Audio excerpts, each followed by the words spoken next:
Welcome! You're listening to the Uncharted Lancaster podcast, where we explore the hidden histories, forgotten places, and long-buried secrets of Lancaster County. Using modern digital storytelling tools, each episode brings a new piece of local lore to life, revealing the strange, the surprising, and the stories history left behind. Let's begin. Picture the early days of the United States. Like if you close your eyes and try to visualize the ultimate American adventure. You probably see Meriwether Lewis and William Clark. Exactly. It's that classic, sweeping, cinematic image, right? They are out there braving the absolute uncharted wilds of the American West. Right, pushing that massive wooden keelboat against the brutal current of the muddy Missouri River. Yeah, fighting off grizzly bears, surviving freezing mountain passes. I mean, they're crossing an 8,000-mile expanse of just raw wilderness. And it feels like a story built entirely on rugged physical endurance. Totally. But, and this is what we're getting into today, what if the entire success of that monumental continent-spanning journey was actually engineered miles away from the frontier? Right. What if the true crucible of the core of discovery was a small, quiet brick house in Lancaster, Pennsylvania? It's wild to think about. It completely upends the mythology of the expedition. I mean, we are so conditioned to imagine exploration as just stepping bravely into the unknown, trusting your gut and drawing a map as you walk. Right. But the historical reality reveals an operation that was, well, calculating, heavily engineered, and deeply reliant on advanced mathematics. So today we are pulling from a massive stack of sources to uncover the invisible architecture of this journey. We're diving into official National Park Service articles, historical markers from Explore PA history, deeply researched articles on the expedition, and this is the best part, original 1803 correspondence. Yes, the actual letters between Meriwether Lewis, Thomas Jefferson, and a brilliant but largely forgotten surveyor named Andrew Ellicott. And since so many of you listening live right in the Lancaster area, you might walk past the echoes of this history every single day without even realizing it. The letters between those three men are an incredible resource. They strip away the centuries of legend and drop you right into the real-time anxiety, the frantic logistical planning, and the sheer geopolitical terror surrounding the Louisiana Purchase. So our mission for this deep dive into the sources is to resurrect the unsung genius of Andrew Ellicott. We are going to break down the intense, high-stakes weeks of training that happened right on North Prince Street in Lancaster. Training that literally saved the core of discovery from just vanishing into the Rockies. And we're also going to investigate the thrilling and ultimately tragic fate of Meriwether Lewis. Okay, let's unpack this. Because before reading these sources, my knowledge basically stopped at Lewis and Clark. Andrew Ellicott was a total mystery to me. Yeah, and it's a massive historical blind spot, considering his resume reads like the foundational blueprint of the United States. Right. So Andrew Ellicott was born in Bucks County, Pennsylvania in 1754. He comes from a Quaker family of millers and clockmakers. And historically, Quakers are strict pacifists, right? Exactly. Yet when the Revolutionary War breaks out in 1775, Ellicott seemingly sets that entire upbringing aside. He enlists in the newly organized Maryland State Militia and actually rises to the rank of major. Yeah, he kept that title, Major Ellicott, as an honorific for the rest of his life. A Quaker clockmaker turning into a Revolutionary War major is a pretty jarring pivot. But I have to say, it's his post-war career as a surveyor that completely baffles me. Oh, the volume of his work is insane. The sheer difficulty of the land this guy mapped in the late 1700s is staggering.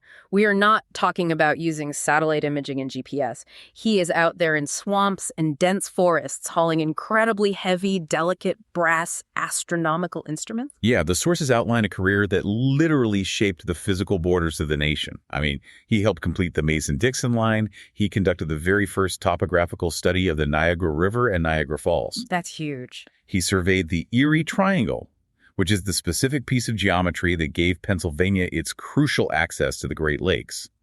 And he mapped the notoriously difficult, heavily disputed southern border between the U.S. and Spanish Florida along the 31st parallel. And let's not gloss over what surveying in Spanish Florida in the late 1790s actually entailed. I mean, he wasn't just doing geometry out there. No, not at all. He was dealing with hostile terrain, Spanish commissioners who were actively trying to sabotage his work, and complex negotiations with local Native American tribes. Right. He even uncovered a conspiracy involving American generals receiving secret pensions from the Spanish crown. That's like he's surviving wilderness survival and high-level espionage simultaneously. Which perfectly positions him for his most famous rescue mission before Lewis and Clark. Washington, D.C. Exactly. The whole Pierre Charles L'Enfant debacle. So L'Enfant was this visionary French architect commissioned by George Washington to design the new federal city. Right. He comes up with the grand, sweeping vision of wide avenues and traffic circles. But he is notoriously volatile and refuses to cooperate with the city commissioners. He actually refuses to hand over the original blueprints, treating the city like his personal art project. Yeah, so George Washington eventually has to fire him. And to clean up the mess, they call Andrew Ellicott. Because L'Enfant took his map and left, assuming the project would just collapse without him. It totally reminds me of a modern tech startup where the eccentric founder deletes the code base and gets escorted out of the building. That's a great analogy. The board of directors is panicking, and they have to bring in an elite software engineer to reverse engineer the entire platform from scratch. That is Ellicott. Him and his brother Benjamin. They essentially recreated the entire massive plan for Washington, D.C. from his own surveying notes and his memory. And he didn't just recreate it, he fixed the bugs. He straightened out Massachusetts Avenue, removed some impractical plazas, got the map engraved, and actually made the vision buildable. What's fascinating here is how this specific incident cemented Ellicott's reputation with Thomas Jefferson. Ah, okay. Yeah, Jefferson saw a man who wasn't merely a brilliant mathematician who could build a musical clock or calculate a lunar distance. Ellicott was a pragmatist. He got things done. Right. He could take chaotic, abstract visions and translate them into hard geographical reality under extreme pressure. So by the time 1803 rolls around and Thomas Jefferson executes the Louisiana Purchase, Ellicott is the undisputed authority on the American landscape. Absolutely. Jefferson has just bought, 828,000 square miles of completely uncharted territory from France for $15 million. To claim it, to hold it militarily, and to exploit it economically, Jefferson has to map it. But the sources note that by 1803, Ellicott is pushing 50 years old. He is physically exhausted by decades on the frontier and deeply embittered by the politics. Yeah, the Adams administration had previously refused to pay him for his years of agonizing work in Florida. Oh, exactly. They locked him out of accessing his own maps, forcing him to sell off his personal library just to feed his family. Which is such a harsh reminder that being a foundational hero of the Republic didn't mean you got to retire comfortably. Far from it. So Ellicott retreats. He accepts a quiet, steady desk job as the secretary of the Pennsylvania Land Office. He moves his family to a comfortable brick house at 123 North Prince Street in Lancaster, Pennsylvania. He is done with the frontier. But the frontier isn't done with him. Jefferson knows Ellicott is too old to haul a keelboat up the Missouri.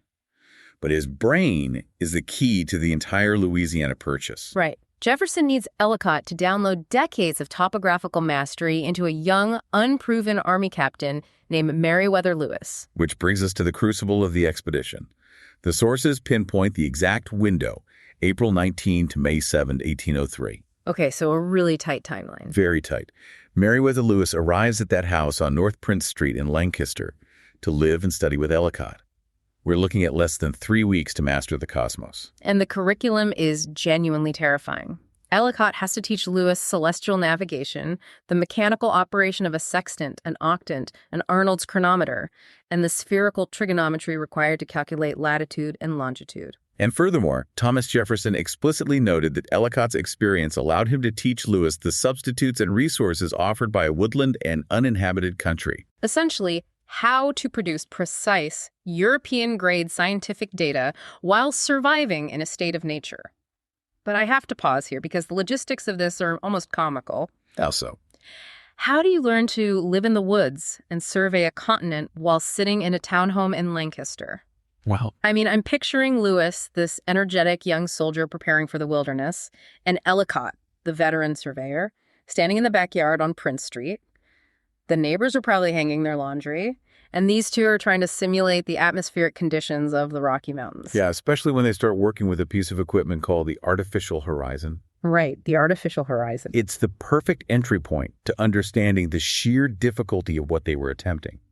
When a navigator is out on the ocean, determining latitude, how far north or south you are, is relatively straightforward. Because you have the ocean line. Exactly. You use a sextant to measure the angle between the sun or a specific star and the clear, flat, natural horizon line of the ocean. But when you are standing in the middle of a dense forest in the Ohio Valley, or at the bottom of a river canyon in the Rockies, you can't see the true horizon. The mountains and trees block it. So you have to create a fake one.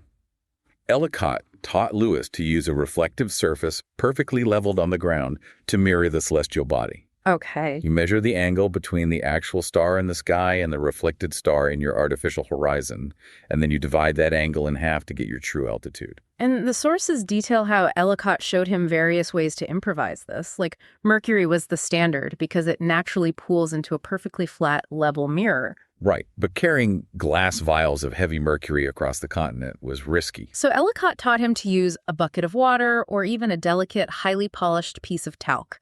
Just imagine these two grown men in a Lancaster backyard looking down into a puddle of water to catch the reflection of the moon. Trying to hold a heavy brass sextant perfectly still to measure an angle down to the minute of a degree. It sounds absurd until you understand the stakes.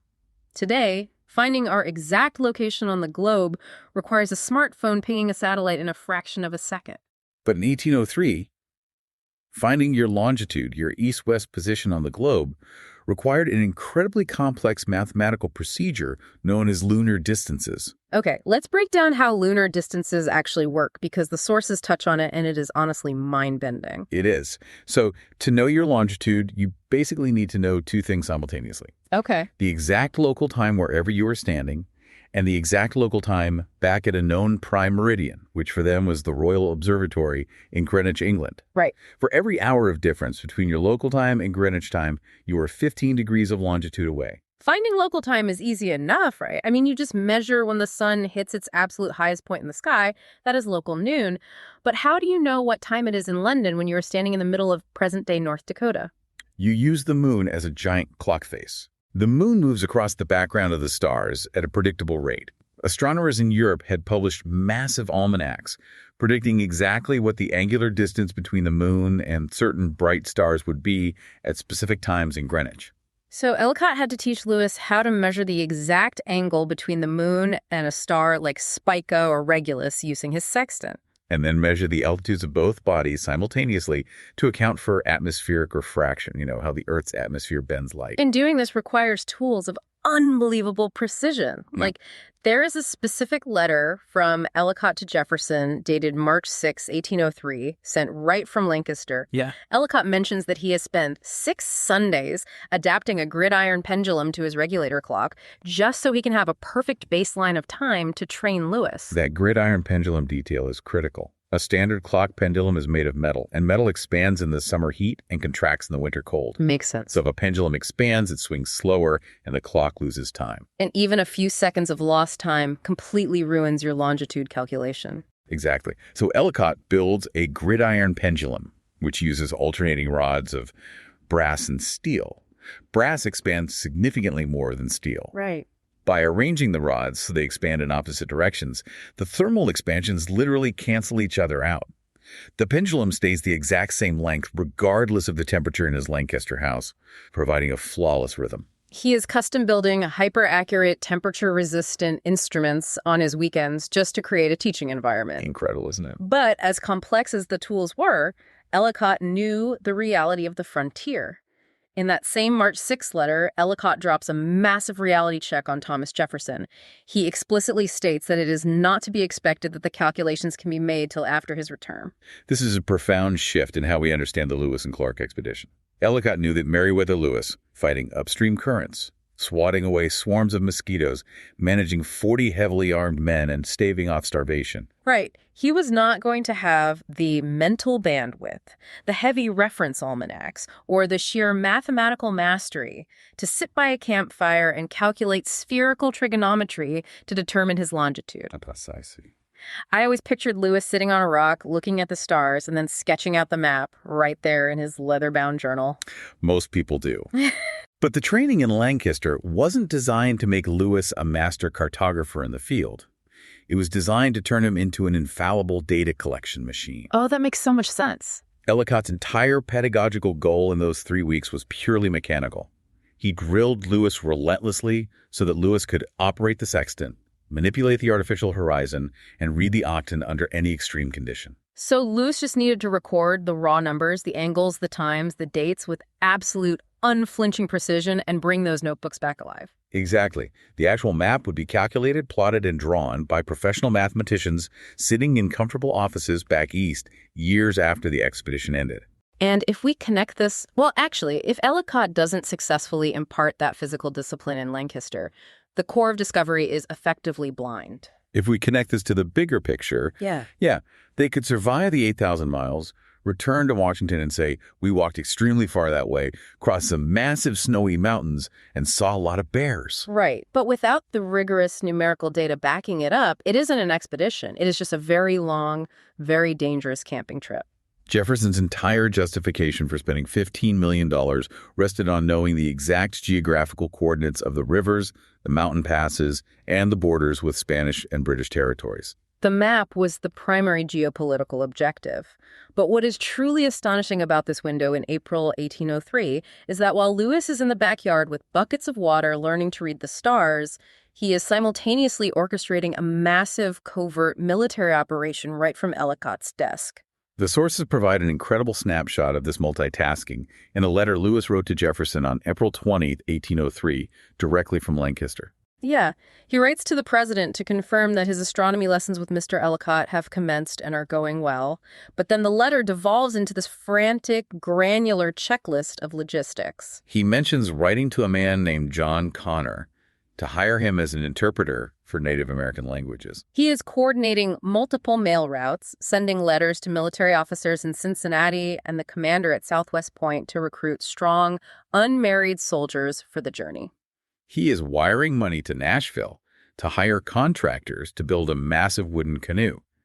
He is managing a continent-wide supply chain before modern infrastructure even existed. And he specifically details the procurement of specialized weapons, noting that his custom rifles, tomahawks, and knives are being forged at the Federal Armory at Harper's Ferry. And then he dedicates a huge portion of the letter to defending his absolute pet project. Oh, the collapsible iron frame canoe covered in bark.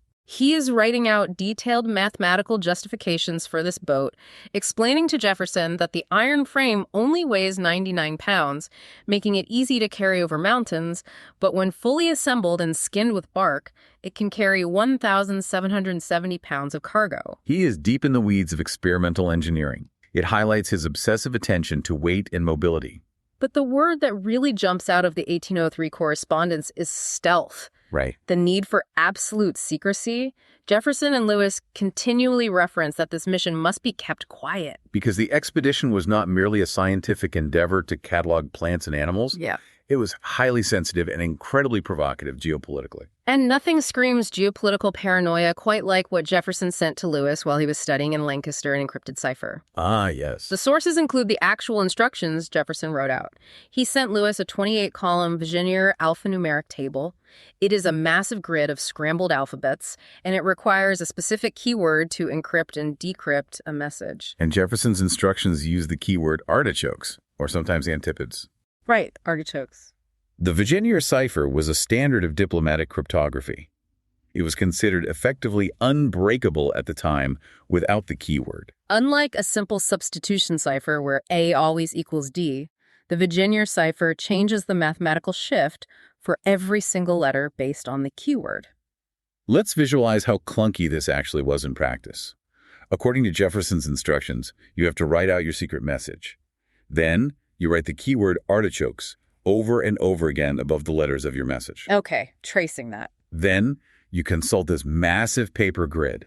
You use your left hand to trace down a column matching the letter of your message, and your right hand to trace across a row matching the letter of the keyword. Where your fingers intersect on the grid, that is your encrypted letter. It is a laborious, highly precise, mechanical process. Here's where it gets really interesting, though, because I have to challenge Jefferson's logic here. Go for it. I understand he's the president and he is worried about spies, but this is extreme micromanagement.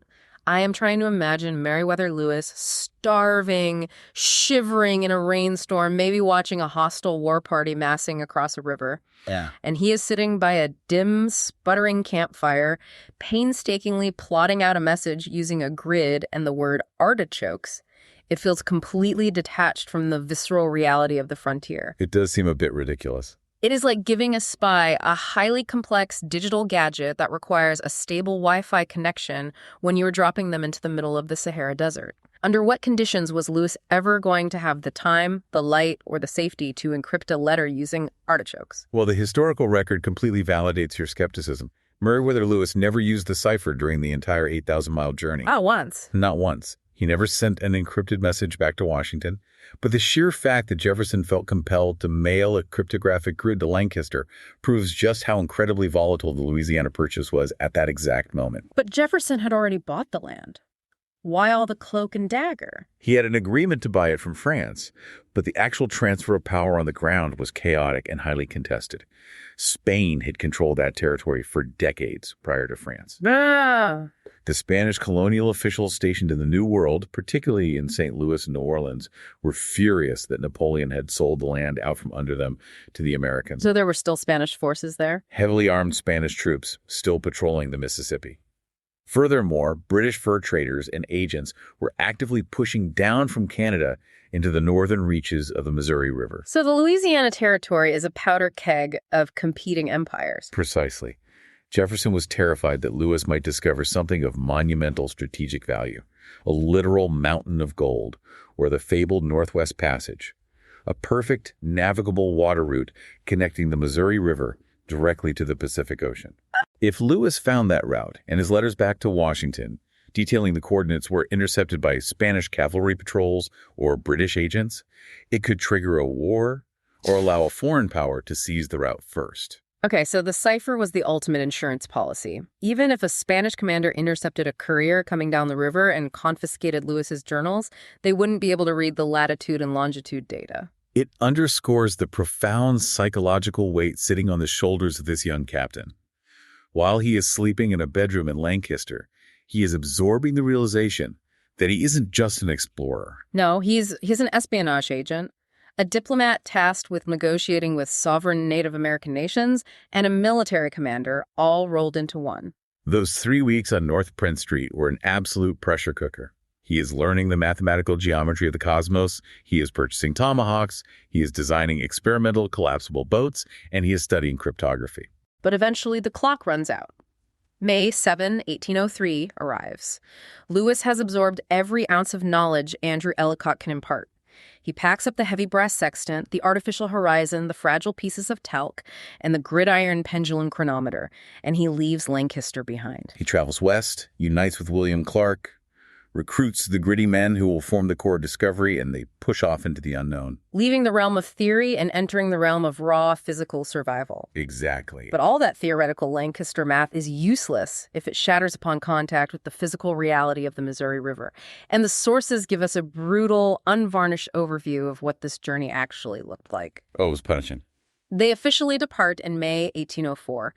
We are talking about roughly 45 souls. Their primary vessel is a 55-foot custom-made wooden keelboat loaded with thousands of pounds of supplies, weapons, and trade goods. And we need to be very clear about what traveling up the Missouri River entailed. They were not casually sailing. The current of the Missouri was fiercely against them, full of hidden logs and collapsing mudbanks. They spent days off the boat, wading in waist-deep mud, physically dragging this massive, heavily loaded barge against the current using thick ropes.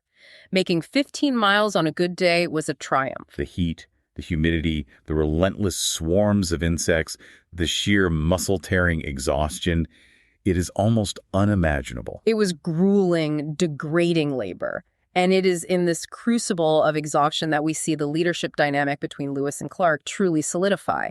They divided the labor based on their respective strength, and the division was quite unexpected. This is one of the most fascinating details in the sources. In American culture, we always say Lewis and Clark, blending them together like they are a single organism. Right, like they're one guy. But they had very distinct, separate roles in the trail. Yeah. The sources note that Lewis was far more comfortable with abstract scientific ideas and literary expression. When they made camp, Lewis focused on the botany and the zoology. He was out cataloging new species of plants, dissecting animals, and writing those sweeping, deeply descriptive journal entries. William Clark, on the other hand, became the expedition's primary map maker. Which is an incredible historical twist, considering Meriwether Lewis was the one who received the intensive one-on-one cartography training in Lancaster. Exactly. The student immediately became the teacher. Lewis took everything he learned from Andrew Ellicott, how to handle the sextant, how to set up the artificial horizon, the grueling process of recording lunar distances, and he taught it all to William Clark in the field. And Clark proved to be the better, or perhaps just the more patient and methodical draftsman. But together, they utilized Ellicott's strict mathematical discipline every single day to measure the uncharted territory. We know for a fact that Ellicott's influence was with them, literally shaping their daily routine. There is a specific vital entry from Lewis's journal, dated July 1804, where he directly references the Lancaster training. Yeah, he notes that he is attempting to take an astronomical reading, and he writes that he is using the artificial horizon recommended and practiced by Mr. Andrew Ellicott of Lancaster Peninsula, in which water is used as the reflecting surface. Wow.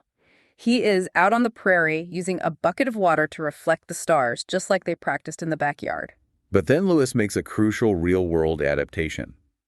He notes in the journal that because water absorbs so much light, the reflection was simply too dim to accurately take the altitude of a star, and even difficult for the moon. Ah, that is the stark difference between doing observational math on Prince Street under controlled conditions and doing math in the humid, hazy atmosphere of the frontier. He is taking the classroom theory and adjusting the instruments to survive the harsh realities of the field. The environmental challenges, however, were only a fraction of the friction they faced. The human and social elements of this expedition are incredibly complex and full of contradictions. Yeah, the sources highlight a massive glaring paradox in how the Corps operated. On one hand, Lewis and Clark ran this group with iron-fisted, rigid, unforgiving military discipline. If a soldier stepped out of line, fell asleep on guard duty, or broke a rule, the punishments were severe and immediate.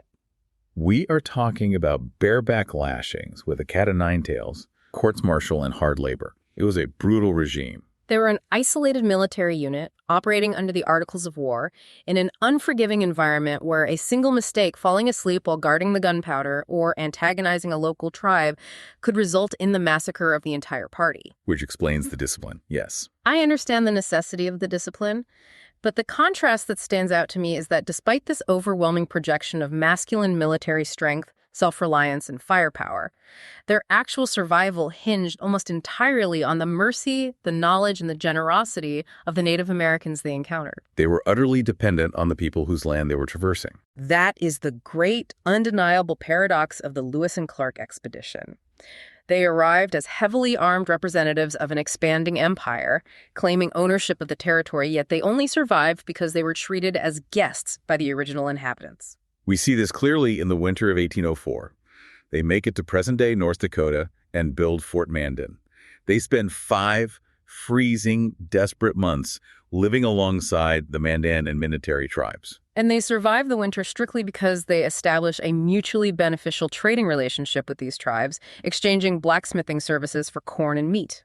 And it is at Fort Mandan that the most famous and undoubtedly the most crucial addition to the Corps occurs. The recruitment of Sacagawea. Yes. They hire a French-Canadian fur trapper named Toussaint Charbonneau to act as an interpreter, but the sources make it clear they only wanted him because he was married to Sacagawea. She is a Shoshone woman who had been violently kidnapped by Hidatsa raiding parties years earlier and eventually sold to Charbonneau. And she is just 16 years old. She is heavily pregnant.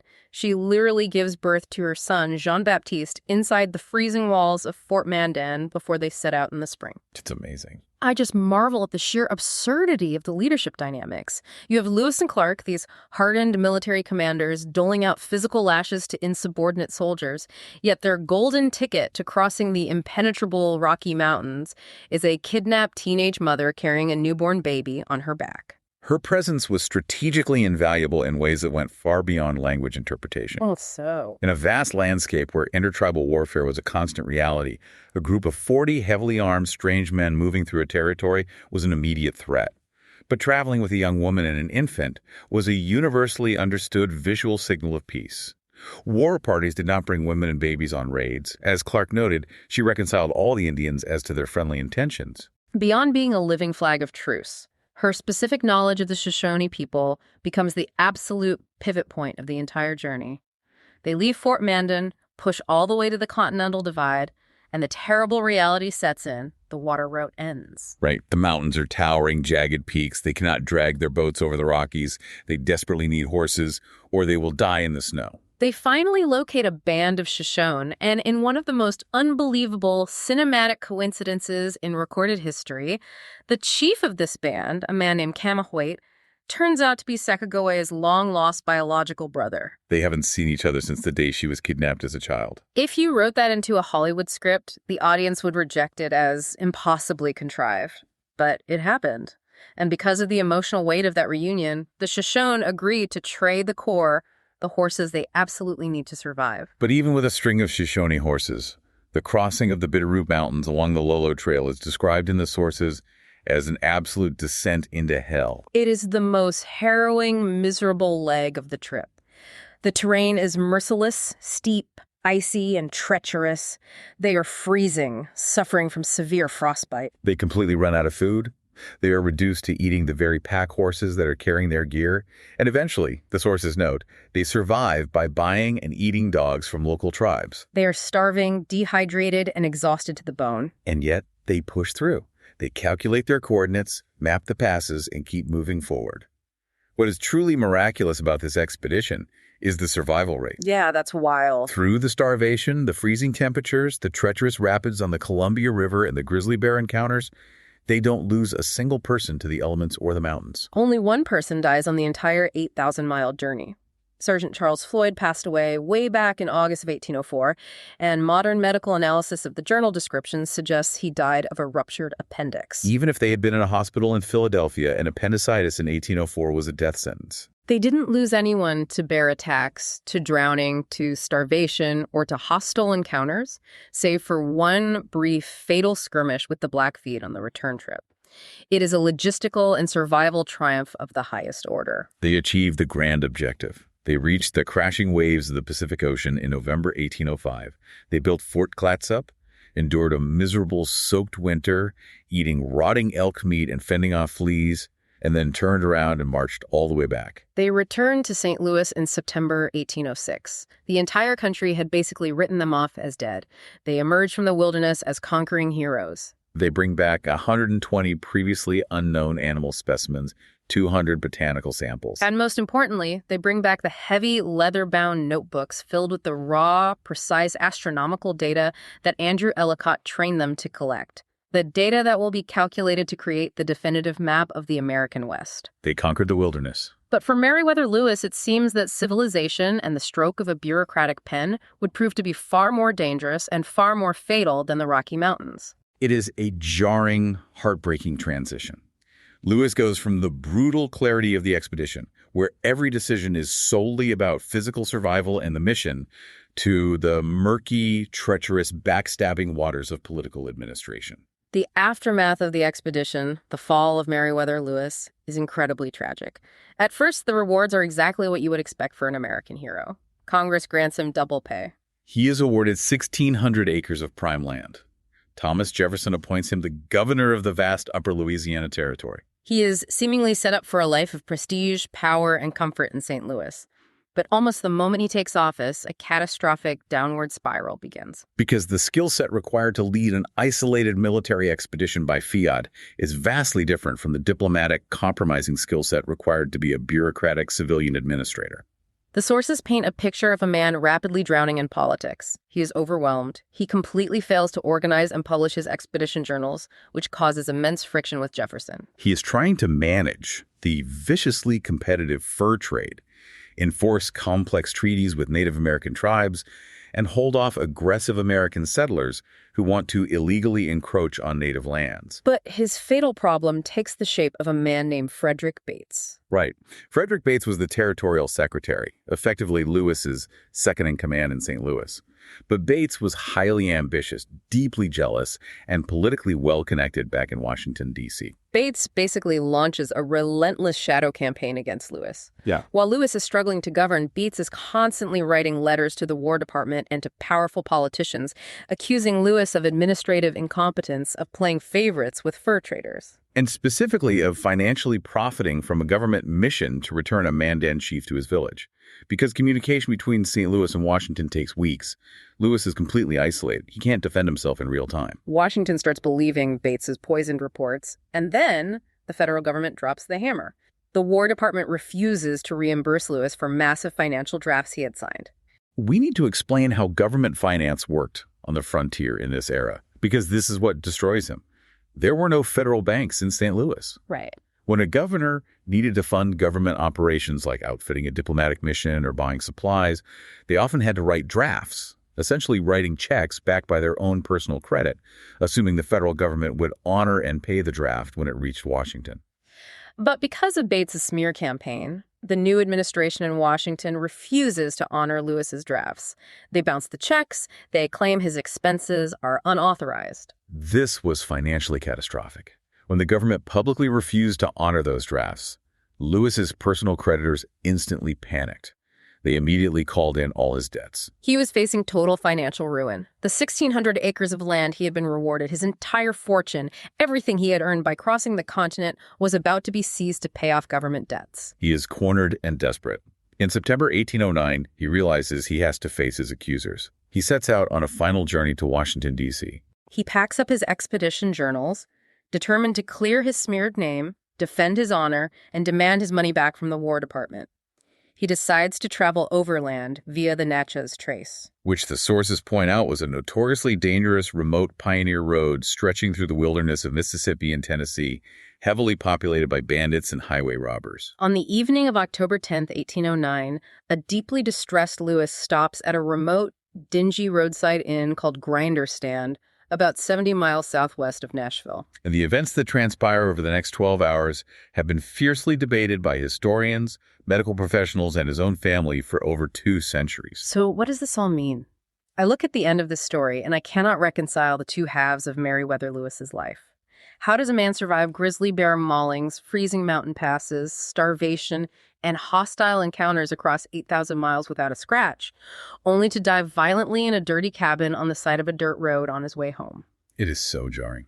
We have to look at the events of October 11th, 1809, and figure out what actually happened at Grinder's Stand. This raises an important question, as it remains one of the most compelling unsolved mysteries in American history.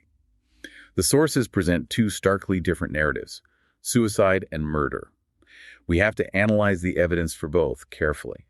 Let's start with the suicide theory, primarily because that is what Thomas Jefferson and William Clark immediately believed the moment they heard the news. They didn't even question it.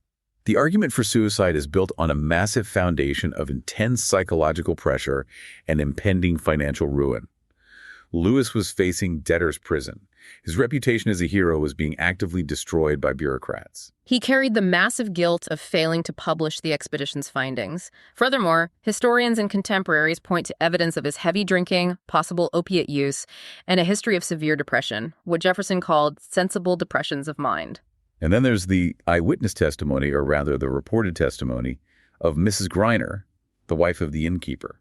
She was the only person awake on the property that night. According to the reports of her account, Lewis arrived at the inn acting highly erratically.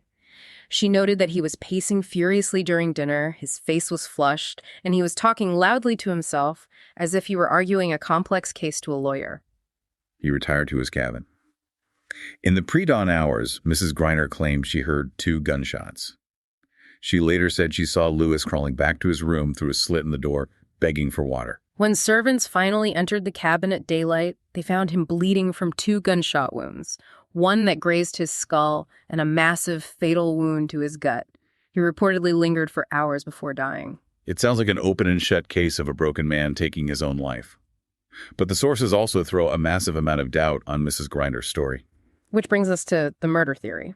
I have to admit, when you look at the inconsistencies, the murder theory has some very compelling evidence. First of all, Mrs. Griner's story changed wildly multiple times over the years. In one early version, she claims she was terrified by the shots and hid in the kitchen all night.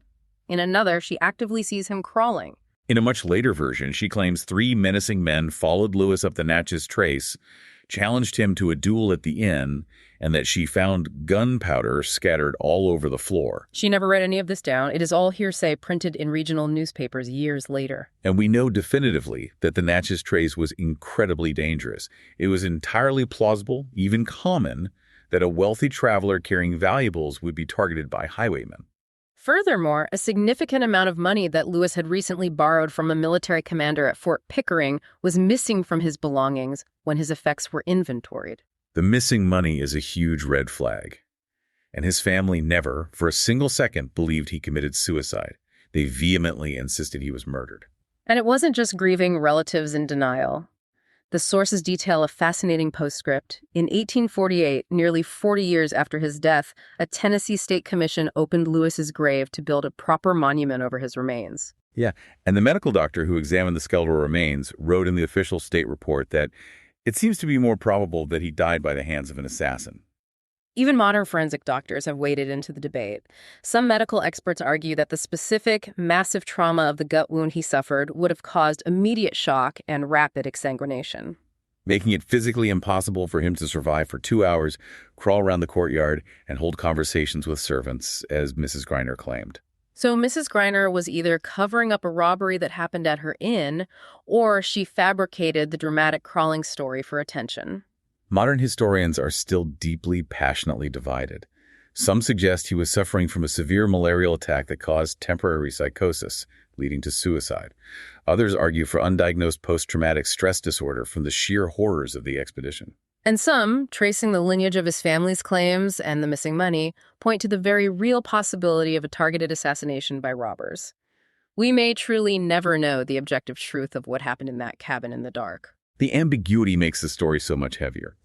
But whether he was murdered in the dark for a pouch of borrowed money, or whether he took his own life because the suffocating pressure his debts finally broke his mind, the ultimate tragedy is exactly the same. His mind was so brilliant, so meticulously capable of organizing a transcontinental journey, so disciplined that he could master the intricate math of celestial navigation from a desk in Lancaster. And that mind ultimately unraveled under the weight of bureaucratic politics, delayed mail, and petty betrayals. The freezing wilderness, the grizzly bears, and the raging rivers couldn't kill him. But Washington politics and the cruelty of the frontier economy did. It is a profoundly sobering conclusion to a life that quite literally defined the shape of the American nation. It brings this entire historical journey full circle for us.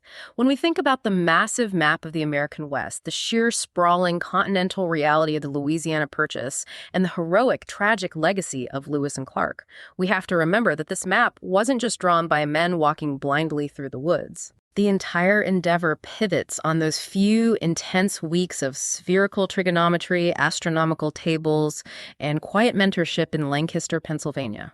The precise data collection that made the final map possible was born in Andrew Ellicott's house. So I want to leave you, our listener, with a final thought to mull over today.